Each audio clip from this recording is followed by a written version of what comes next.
Earlier in the month, we explored shadow and light as well as the distortions that keep us trapped in patterns through the lens of Yeats's poem The Two Trees and the story of the Golem of Prague.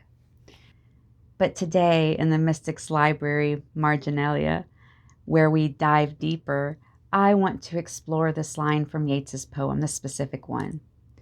There the loves a circle go, the flaming circle of our days, gyring, spiring to and fro in those great ignorant leafy ways.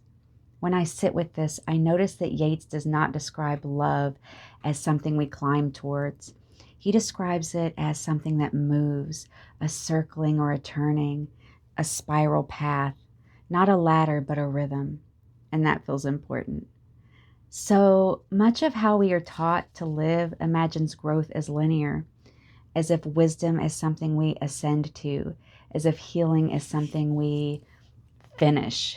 But this line suggests something gentler, that the soul does not travel in straight lines, that love does not progress in steps, and that discovery is a spiral.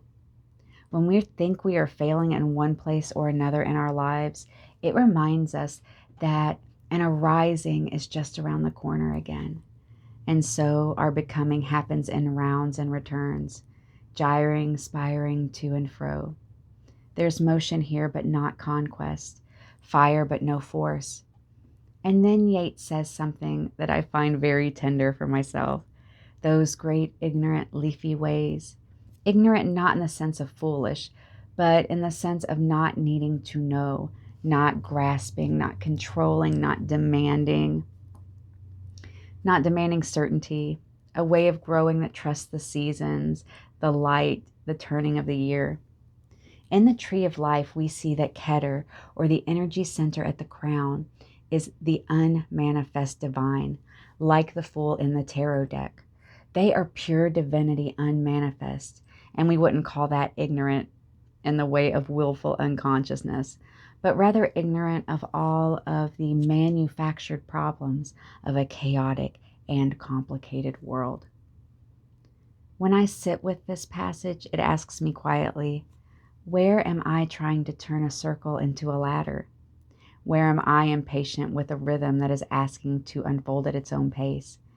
And what if the love I am seeking is not ahead of me, but moving within me, around me, and through me again and again and again? I do not hear instruction in this line. I hear reassurance that the path is not wrong because it curves, that the feeling of failure is not permanent. It's just redirection. The spiral is not a delay, but the necessary shedding of old patterns. Perhaps this too is how the inner tree continues to grow.